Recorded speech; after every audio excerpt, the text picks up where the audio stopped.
Hello everyone, कैसे हो सब। तो आप में से काफी सारे लोग वेट कर रहे थे कि एसएससी एमटीएस की नोटिफिकेशन कब आएगी। तो आज फाइनली एसएससी ने आपकी नोटिफिकेशन है वो रिलीज कर दी है। तो जो अब नोटिफिकेशन रिलीज की है उसमें काफी सारे चेंजेस किए गए हैं।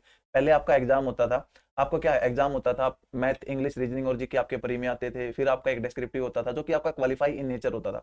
अब काफी सारे चेंजेस किए हैं। क्या क्या चेंजेस किए हैं हम इस वीडियो में आगे देखेंगे। इसके अलावा क्या आपका पहले और इस साल में क्या चेंजेस हैं वो भी हम देखेंगे। देखो, सबसे पहले तो आपका डेट है वो ऑनलाइन एप्लीकेशन की आपकी दी है वो 18 जनवरी से लेकर 17 फेब तक है। तो जितना जल्दी हो सके आप फॉर्म भर देना, लास्ट डेट तक बिल्कुल मत रहना। और सबसे इंपॉर्टेंट बात, फॉर्म किसी ट्राई करना, किसी कैफे वगैरह वाले से मत भरवाना।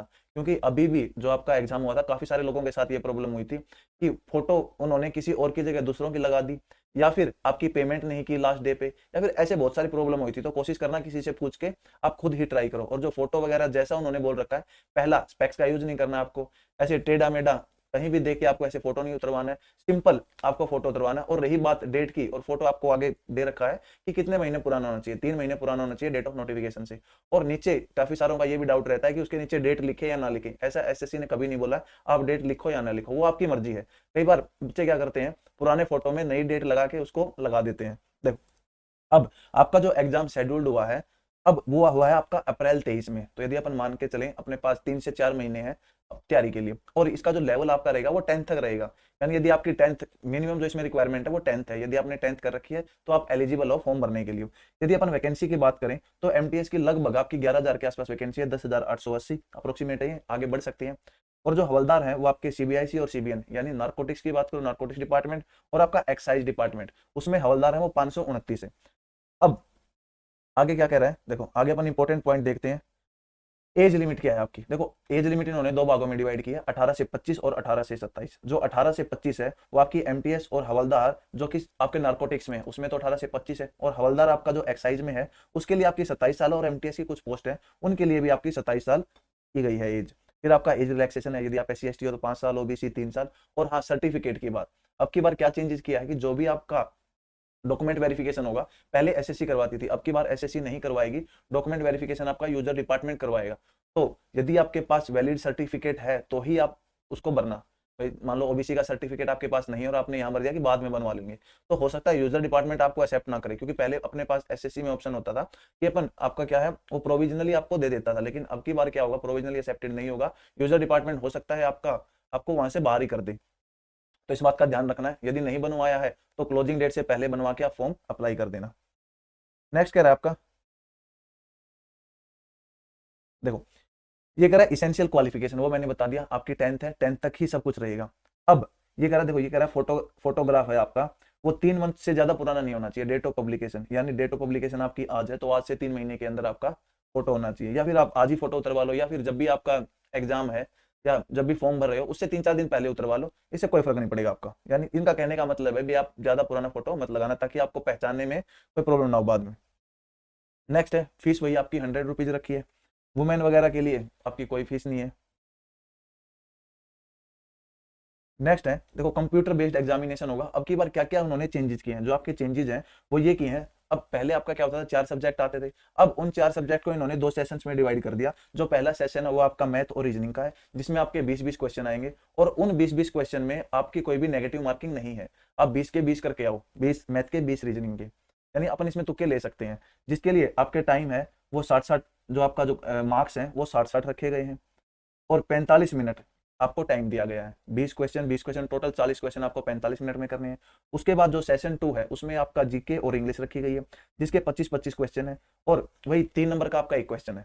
लेकिन आपका जो सेशन 2 होगा वो 1 नंबर का, यानी 1/3 आपका नेगेटिव मार्क है। यदि सही हुआ तो 3 नंबर, गलत हुआ तो 1 नंबर आपका कटेगा। और यही आपका मल्टीपल शिफ्ट में होगा तो नॉर्मलाइजेशन लगेगा। नेक्स्ट आपका है सिलेबस। सिलेबस वही है, मैथ का अपना जो नॉर्मल रहता है 10th तक का मैथ। रीजनिंग वही आपका जो जो अपन कॉमन एसएससी के लिए रीजनिंग सब सेम है, सीजीएल सीएचएसएल एमटीएस जितने भी एग्जाम करवाती है वो सब रीजनिंग सेम आपकी। फिर जीए, देखो जीए में इन्होंने बोला जनरल अवेयरनेस या जीके की यदि अपन बात करें तो अप टू 10th स्टैंडर्ड आपको बस पढ़ना है। तो मैं रिकमेंड करूंगा आप एनसीईआरटी 6 to 10th वो पढ़ लो, जीके में नंबर नहीं कटेंगे, प्लस करंट अफेयर आप पढ़ लेना। उसके बाद इंग्लिश भी वही है। फिर आपका फिजिकल स्टैंडर्ड आपका बोला गया है कि वॉकिंग करनी है लड़कों को 1600 मीटर है वो 15 मिनट में, और लड़कियों को 1 किलोमीटर है वो 20 मिनट में। फिर आपका हाइट चेस्ट मेल फीमेल का बताया गया, ये आपका सिलेक्शन होने के बाद है, फिजिकल मेजरमेंट वगैरह होंगी। और इसमें क्या चेंजेस है, देखो भैया डॉक्यूमेंट वेरिफिकेशन आपका अब की बार कह रहा है यूजर डिपार्टमेंट करवाएगा फाइनल रिजल्ट होने के बाद। एसएससी आपका रिजल्ट होने के बाद डायरेक्ट आपका अलॉट कर देगी, ये डिपार्टमेंट आपको अलॉट हुआ है, फिर आपको डिपार्टमेंट की तरफ से नोटिफिकेशन आएगा कि आपका कहाँ पे आपका वो डॉक्यूमेंट वेरिफिकेशन करवाना है, या फिर वो आपको डायरेक्ट स्टेट अलॉट करेंगे, उसके बाद आप वहाँ जाइएगा और आपको डीवी करवाना होगा। नेक्स्ट इसमें क्या है, देखो ये कह रहा है मोड ऑफ सिलेक्शन किस बेस पे होगा। ये यहाँ पे कह रहा है कि देखो performance of session 1 will be evaluated first, यानी जो आपका सेशन 1 होगा मैथ और आपका रीजनिंग का, पहले वो चेक किया जाएगा, उसके आधार पे आपका सेशन 2 चेक किया जाएगा। अब मिनिमम क्वालिफाई आपको इतने मार्क्स लेके ही आने होंगे। नेक्स्ट कह रहे हैं फाइनल सिलेक्शन है वो सिर्फ सेशन 2 के बेस पे होगा, ध्यान रखना सेशन 1 सिर्फ क्वालिफाई इन नेचर है, आपको क्वालिफाई करना है, और सेशन 2 यानी जीके और इंग्लिश, तो ये दोनों ही काफी लोगों की कमजोरी रहती है, इनके बेस पे आपका फाइनल सिलेक्शन होगा। तो जीके को अभी हल्के में मत लेना, जीके को बिल्कुल ध्यान से पढ़ना है, प्लस करंट अफेयर को। और इसमें नेक्स्ट है और सर्टिफिकेट का प्रोफॉर्मा वगैरह ध्यान रखना, काफी सारे लोगों को बाद में दिक्कत आती है कि जो आपका, क्योंकि एक्सेप्ट नहीं करते हैं, जो एसएससी बोलती है भाई आपका है ना ये एक फॉर्म दे दिया, इस फॉर्म में आपका जो आप ओबीसी सर्टिफिकेट है या फिर अदर सर्टिफिकेट है वो इस परफॉर्मा में होने चाहिए, तो वही परफॉर्मा का आपको ध्यान रखना है।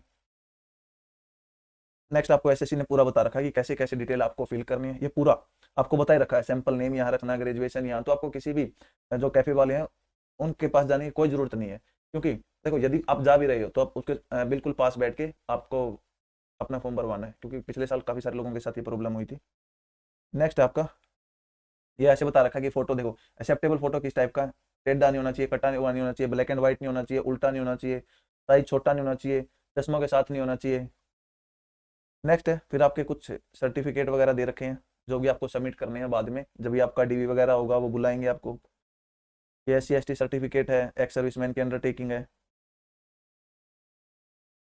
और लास्ट में आपकी वैकेंसी दी गई है। देखो ये आपकी वैकेंसी दी गई है सीबीआईसी और सीबीएन में जो हवलदार हैं, तो यदि अपन बात करें तो आपकी सबसे ज़्यादा वैकेंसीज लखनऊ में है, यदि कोई यूपी वाले हैं तो वो जरूर ट्राई कीजिएगा। 191 वैकेंसी है आपकी लखनऊ में, जिसमें से आपकी यूआर की अपन बात करूँ 77 है, उसके बाद एससी की 54 है, फिर आपकी एसटी की एक ही है, ओबीसी की 40 है और ईडब्ल्यूएस की 19 है। तो आपका नीचे भी शायद कुछ दिख रहा है, यहाँ दिख नहीं रहा है कितनी है, तो टोटल आपकी 500 कुछ वैकेंसीज है। तो बस यही था गाइड, जो भी नया चेंजेस था आपका यही था कि जो अब की बार जो आपका एग्जाम होगा तो यानी आपको जीके का मेन जीके का है, बस ये लगा के चलो, जीके पहले अपन लाइट लेते थे, नंबर नहीं आते थे, काफी बच्चों को प्रॉब्लम होती थी, तो अब की बार अपन जीके पे ऐसे नहीं चल सकते कि यार जीके है आ जाएंगे अपने, मान लो पहले आपका 20-25 नंबर से काम चल जाता था, लेकिन अब नहीं चलेगा, क्योंकि फाइनल जो मेरिट बनेगी वो जीके के बेस पे ही बनेगी। तो जीके और इंग्लिश इन दोनों पे आपको फोकस करना है, मैथ और रीजनिंग आपका क्वालिफाई है।